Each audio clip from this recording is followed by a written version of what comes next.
ഞാൻ ഈ വീഡിയോ ചെയ്യാനുള്ള മെയിൻ കാരണം എന്താണെന്നറിയോ? കഴിഞ്ഞ ദിവസം ഞാനൊരു മീം കണ്ടിരുന്നു.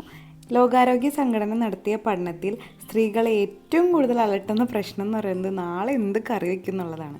അപ്പം ഞാൻ ആലോചിച്ചു, കുറച്ച് കാലം മുമ്പ് എൻ്റെ അവസ്ഥ തന്നെയായിരുന്നല്ലോ. എൻ്റെ കൺഫ്യൂഷനൊക്കെ മാറിയതും ഞാൻ ഇതിനൊരു സൊല്യൂഷൻ കണ്ടുപിടിച്ചതൊക്കെ ജോലിക്ക് പോയി തുടങ്ങിയ പിന്നെയാണ്. അപ്പോൾ ഇന്നത്തെ വീഡിയോയിൽ നമ്മൾ ഡിസ്കസ് ചെയ്യാൻ പോണത് ഞാൻ കണ്ടുപിടിച്ച ആ സൊല്യൂഷൻ എന്താണെന്നും കൺഫ്യൂഷൻ ഇല്ലാണ്ട് നമുക്ക് എങ്ങനെ ഓരോ ദിവസം മീൽ പ്ലാൻ ചെയ്യാമെന്നുമാണ്. സോ ഓൾമോസ്റ്റ് എല്ലാവരും കേട്ടിട്ടുള്ളൊരു വേർഡായിരിക്കുമല്ലോ മീൽ പ്രപ്പ് എന്ന് പറയുന്നത്. അപ്പോൾ അതാണ് ഞാൻ ചെയ്യുന്നത്. നമുക്ക് ആഴ്ചയിൽ ഏത് ദിവസമാണോ ഒഴിവ് കിട്ടുന്നത് ആ ദിവസം നമുക്ക് ആ വീക്കിലേക്ക് വേണ്ട എല്ലാ മീൽസും പ്ലാൻ ചെയ്ത് സെറ്റാക്കി അതിന് വേണ്ട സാധനങ്ങളൊക്കെ പ്രിപ്പയർ ചെയ്ത് വെക്കുക. അതിനെയാണ് മീൽ പ്രപ്പ് എന്ന് പറയുന്നത്. സോ നമ്മുടെ മീൽ പ്രപ്പിൻ്റെ ഫസ്റ്റ് സ്റ്റെപ്പ് എന്ന് പറയുന്നത് മീൽസ് പ്ലാൻ ചെയ്യുക എന്നുള്ളതാണ്. നമുക്ക് ആ ഒരു വീക്കിലേക്ക് വേണ്ട എല്ലാ മീൽസും നമ്മളൊന്ന് എഴുതി വയ്ക്കുക.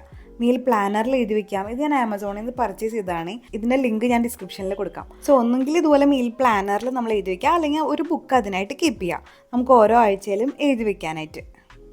മീൽ പ്ലാൻ ചെയ്തതിന് ശേഷമുള്ള നെക്സ്റ്റ് സ്റ്റെപ്പാണ് ഗ്രോസറി ചെക്ക് ആൻഡ് ഷോപ്പ് എന്ന് പറയുന്നത്. ഞാൻ എപ്പോഴും നമ്മുടെ കയ്യിലുള്ള ഗ്രോസറീസ് വെച്ചിട്ടായിരിക്കും മീൽസ് പ്ലാൻ ചെയ്ത് എഴുതി വെക്കാറ്. ഒന്നുകിൽ നമുക്ക് അങ്ങനെ ചെയ്യാം, അല്ലെങ്കിൽ മീൽസ് പ്ലാൻ ചെയ്തതിന് ശേഷം പോയിട്ട് നമുക്ക് പർച്ചേസ് ചെയ്യാം. അത് കഴിഞ്ഞിട്ടുള്ള സ്റ്റെപ്പാണ് നമ്മൾ മേടിച്ച് കൊണ്ടുവന്ന വെജിറ്റബിൾസ് ആയിക്കോട്ടെ, ഫ്രൂട്ട്സ് ആയിക്കോട്ടെ, അതൊക്കെ ഒന്ന് വാഷ് ചെയ്ത് കട്ട് ചെയ്ത് എടുത്ത് വെക്കുക എന്നുള്ളത്. ചില ഐറ്റംസ് ഒക്കെ പ്രീ കുക്ക് ചെയ്ത് ചെയ്യാൻ പറ്റും. ചിലപ്പോൾ വെജിറ്റബിൾസ് ഒക്കെ ജസ്റ്റ് സോർട്ട് ചെയ്ത് അല്ലെങ്കിൽ ഒരു കറിയുടെ ഒരു ബേസ് ഉണ്ടാക്കി വെക്കാം. അപ്പോൾ അതാണ് നമ്മുടെ next step, cook in bulk. എന്ന് വെച്ചാൽ കുക്കിംഗ് മാത്രമല്ല കേട്ടോ, നമ്മുടെ മീൽസ് ഉണ്ടാക്കാൻ നമ്മളെ ഹെൽപ്പ് ചെയ്യണ എന്ത് വേണമെങ്കിലും നമുക്ക് പ്രിപ്പ് ചെയ്ത് വെക്കാം. ഈ ജിഞ്ചർ ഗാർലിക് പേസ്റ്റ് ഉണ്ടാക്കി വെക്കാം, പിന്നെ അതുപോലെ ബാറ്റർ ഉണ്ടാക്കി വെക്കാം, ചപ്പാത്തിയുടെ ഉണ്ടാക്കി വെക്കാം, അങ്ങനത്തെ കാര്യങ്ങളൊക്കെ ചെയ്യാം. അങ്ങനെ ഫൈനലി നമ്മൾ എന്തൊക്കെ പ്രിപ്പയർ ചെയ്ത് വെച്ചിട്ടുണ്ടോ അതൊക്കെ നമുക്ക് ഫ്രിഡ്ജിലും ഫ്രീസറിലും ഒക്കെ ആയിട്ട് ഓർഗനൈസ് ചെയ്ത് സെറ്റാക്കി വെക്കാം. സോ ഈ മീൽ പ്ലാനിങ് പ്രിപ്പയറിംഗ് എന്നൊക്കെ പറയുന്നില്ലേ, അത് ശരിക്കും നമുക്ക് കുറേ സമയമൊന്നും എടുക്കില്ല കേട്ടോ. നമ്മൾ ഒഴിവുള്ളൊരു ദിവസമാണെങ്കിൽ മാക്സിമം പോയാൽ 2 മണിക്കൂർ അല്ലെങ്കിൽ ഒരു 3 മണിക്കൂർ അത്രേ വേണ്ടൂ. പക്ഷെ അതുണ്ടല്ലോ, നമ്മൾ ഒരാഴ്ച സ്ട്രെസ് ഫ്രീ ആക്കാൻ ഹെൽപ്പ് ചെയ്യും. അപ്പോൾ ഞാൻ ഈ ആഴ്ച എങ്ങനെയാണ് മീൽ പ്രിപ്പയർ ചെയ്തതെന്ന് പറഞ്ഞുതരാം.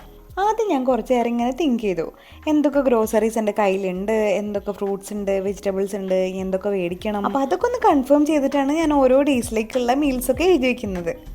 നമ്മൾ ഈ പ്ലാനറിൽ എഴുതുമ്പോൾ തന്നെ ഉണ്ടല്ലോ, നമുക്ക് ഭയങ്കര ഒരു ക്ലാരിറ്റി കിട്ടും, നമുക്ക് ഏത് ദിവസം എന്ത് കുക്ക് ചെയ്യണം എന്നൊക്കെ. ഞാനിങ്ങനെ ഭയങ്കര വലിയ വലിയ ഡിഷസ് ആയിട്ടൊന്നല്ല എഴുതി വയ്ക്കാറ്. നമ്മൾ നോർമലി സിമ്പിളായിട്ട് നമ്മൾ ഉണ്ടാക്കണ ബ്രേക്ക്ഫാസ്റ്റ്, ലഞ്ച്, ഡിന്നർ അങ്ങനെയൊക്കെ ആയിട്ടാണ് ഞാൻ മെനു എഴുതാറ്. ആ മീൽ പ്ലാനറിലുണ്ടല്ലോ തൊട്ടപ്പുറത്തൊരു കോളം ഉണ്ട്, ഷോപ്പിംഗ് ലിസ്റ്റ് എന്ന് പറഞ്ഞിട്ട്. അതെനിക്ക് ഭയങ്കര ഹെൽപ്പ് ചെയ്തിട്ടുണ്ട്. ഇപ്പോൾ എന്തെങ്കിലും ഒരു സംഭവം നമ്മുടെ കിച്ചണിൽ കഴിയുകയാണെങ്കിൽ അപ്പം തന്നെ ഞാൻ അതിൽ അപ്ഡേറ്റ് ചെയ്യും. അപ്പോൾ എനിക്കത് പിന്നെ ഞാൻ ഗ്രോസറീസ് വാങ്ങിക്കുന്ന സമയത്ത് അതിങ്ങനെ ഓർക്കാൻ വേണ്ടി ഹെൽപ്പ് ചെയ്യാറുണ്ട്. എന്നെ സംബന്ധിച്ചോളം എനിക്ക് കുക്ക് ചെയ്യാൻ അത്ര വലിയ കുഴപ്പമില്ല. പക്ഷേ എനിക്ക് വെജിറ്റബിൾസ് കട്ട് ചെയ്യുക, അതിൻ്റെ മുമ്പുള്ള കാര്യങ്ങളൊക്കെ ചെയ്യുക, അതാണ് എനിക്കൊരു ചെറിയൊരു മടിയുള്ളത്. അതുകൊണ്ട് തന്നെ ഈ മീൽ പ്രപ്പ് എന്നെ ഭയങ്കര ഹെൽപ്പ് ചെയ്യുന്നുണ്ട്. അതുപോലെ നമുക്ക് കുക്കിംഗ് ഒരു ബേർഡനായിട്ട് തോന്നുകയില്ല, നമുക്കത് എൻജോയ് ചെയ്ത് ചെയ്യാൻ പറ്റും. പിന്നെ നമ്മൾ മീറ്റും ഫിഷും ഒക്കെ മേടിക്കുന്ന ആൾക്കാരാണെങ്കിൽ അത് ബാച്ച് ആയിട്ട് നമ്മുടെ ഇഷ്ടത്തിനനുസരിച്ച് നമുക്കത് മാരിനേറ്റ് ചെയ്ത് സെറ്റാക്കി വെക്കാം. എനിക്കിവിടെ മോൾക്ക് കൂടി വേണ്ടതുകൊണ്ടാണ് ഞാനിങ്ങനെ സെപ്പറേറ്റ് ആയിട്ട് ഓരോ തരത്തിൽ മാരിനേറ്റ് ചെയ്ത് വെക്കുന്നത്. ഞാൻ ചപ്പാത്തി ഡോ ഒന്നും ഉണ്ടാക്കി വെക്കാറില്ല, പക്ഷേ ദോശ ബാറ്റർ എപ്പോഴും ഉണ്ടാക്കി വെക്കാറുണ്ട്.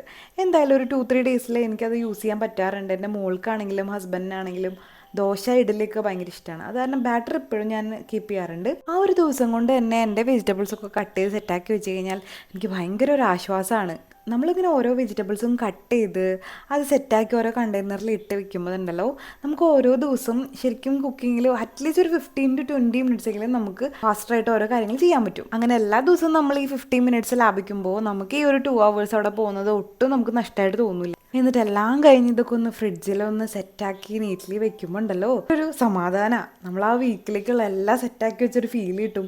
ഭയങ്കര ഒരു മോട്ടിവേഷനാണ് കുക്ക് ചെയ്യാൻ വേണ്ടിയിട്ട്. നെക്സ്റ്റ് ഡേ നമുക്കൊന്നും വേണ്ട, നമ്മുടെ എല്ലാം സെറ്റാണ്. നമ്മൾ എന്താ പ്ലാൻ ചെയ്തേക്കണേ, എന്തൊക്കെ കുക്ക് ചെയ്യണ്ടതെന്നൊക്കെ നമ്മുടെ മൈൻഡിലുണ്ട്, അതിനുള്ള സാധനങ്ങളുണ്ട്. അപ്പോൾ കുക്ക് ചെയ്യാനൊക്കെ ഭയങ്കര മോട്ടിവേഷൻ ആയിരിക്കും. ഇനി ഇതുകൊണ്ടുള്ള വലിയൊരു ഉപകാരം എന്ന് പറയുന്നത് നമ്മുടെ ഫുഡ് വേസ്റ്റേജ് കുറയും.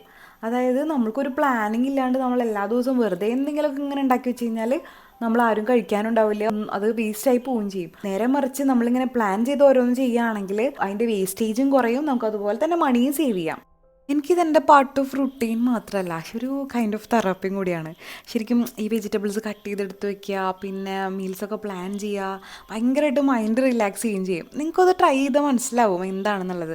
നമ്മളിങ്ങനെ ചെറുതായിട്ട് പ്രിപ്പയർ ചെയ്യണതാണെങ്കിലും നമ്മുടെ ഡെയിലി ലൈഫിൽ അത് ഭയങ്കര ഡിഫറൻസ് ഉണ്ടാക്കും. അപ്പോൾ നിങ്ങൾക്കും വീക്ക് ഡേ കുക്കിംഗ് ഭയങ്കര ഓവർവെൽമിംഗ് ആയിട്ട് തോന്നുന്നുണ്ടെങ്കിൽ മീൽ പ്രിപ്പ് ഒന്ന് ചെയ്ത് നോക്ക് കേട്ടോ. നിങ്ങൾക്ക് എന്തായാലും ആ വീക്കിലെ കുക്കിങ്ങിൽ നല്ല ചേഞ്ചസ് കൊണ്ടുവരാൻ പറ്റും, ട്രസ്റ്റ് മീ. അപ്പോൾ ഇന്നത്തെ വീഡിയോ ഇത്രയേ ഉള്ളൂ. എല്ലാവർക്കും വീഡിയോ ഇഷ്ടപ്പെട്ടു എന്ന് വിചാരിക്കുന്നു. അങ്ങനെയാണെങ്കിൽ എൻ്റെ ചാനലൊന്ന് സബ്സ്ക്രൈബ് ചെയ്യണം, ഈ വീഡിയോ ഒന്ന് ലൈക്ക് ചെയ്യണം, നിങ്ങൾക്ക് ഇഷ്ടപ്പെട്ടാൽ ഷെയർ ചെയ്യണം.